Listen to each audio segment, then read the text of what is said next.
Hello दोस्तों, आज मैं फिर से आ गई हूँ आप लोगों के सामने एक छोटी सी कहानी लेके।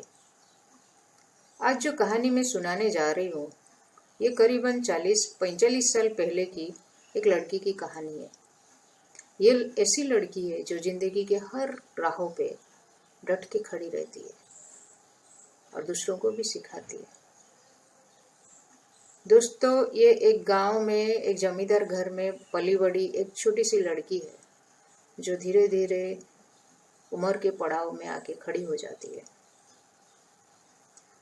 आज हम उसके बारे में सुनने जा रहे हैं ये कहानी। आज और कहानी का शीर्षक है एक नया सफर जिंदगी का। शाम को 6 बजे माँ की आवाज आ रही है, सीजी कहाँ हो तुम? शाम हो गई है, पापा आते होंगे अभी ऑफिस से, जल्दी घर आओ। माँ की आवाज सुन के सीजी जवाब देती है, आ रही हूँ माँ, थोड़े टाइम में आ रही हूँ। सीजी 14 साल की एक लड़की है। तीनों बहनों में ये दूसरी नंबर पे है। सीजी के पिता सरकारी नौकरी करते थे, कृषि विभाग में। अभी उनके पापा रांची से ट्रांसफर होकर राजधानी भुवनेश्वर में आए तो पूरा फैमिली जो है गांव में शिफ्ट हो गया है। खाली उसके पापा भुवनेश्वर में रहते हैं और शनिवार को घर पे आते हैं। सीजी की जो फैमिली है, जमींदार की फैमिली है, कोई भी चीज की उसको कोई कमी नहीं थी।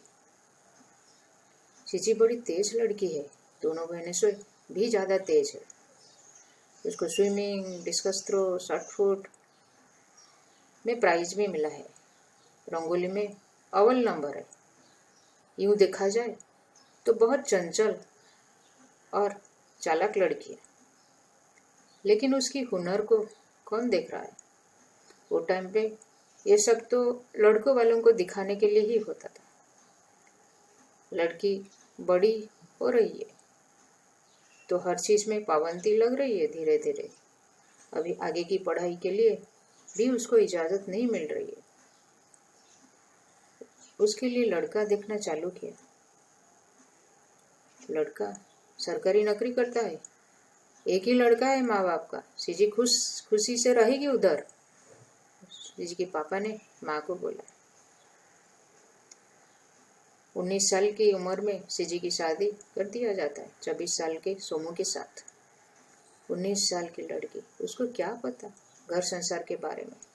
वो तो बस अपने सपनों को समाटे हुए खुशी में जी रही थी, एक सपने में जी रही थी। अचानक शादी हो गई।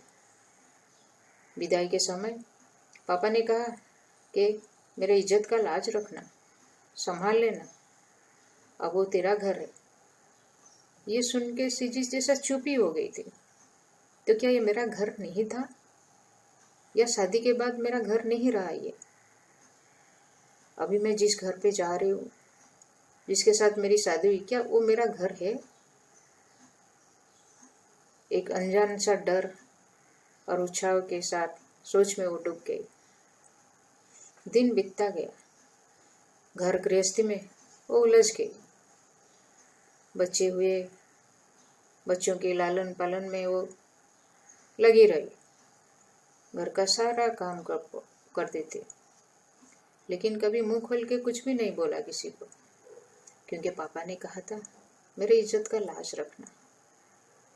कभी कभी तो पानी पीकर रात गुजार देते थे, लेकिन इस बारे में उसने किसी को कुछ नहीं बोला। कभी कभी कहा सुनी हो जाती है, घर परिवार है तो ये तो आम बात है, लेकिन वो सब कुछ सहन कर लेते थे, किसी को कुछ भी नहीं बोलते थे। समय चक्र में बच्चों की शादी भी हो गई, बच्चे अपने अपने गृहस्थी में बिजी हो गए। उसके पति अचानक से गुजर गए, तब वो हॉस्पिटल में थी। जब वो गुजर गए उसको पता भी नहीं था इसके बारे में। जब वो घर आई उसको बताया गया। उसने अपने पति का अंतिम दर्शन भी नहीं कर पाई। उनके फोटो को देख के सोचती, यूं अचानक छोड़ के चले गए आप मुझे, साथ में क्यों नहीं लिया? बच्चों ने हौसला दिया, संभाला। पापा जब जो सब करते थे, अभी आपको वही सब करना है। आपको हम सबको संभालना है। घर का बाहर का सारा काम का जिम्मेदारी आपके कंधे पर है।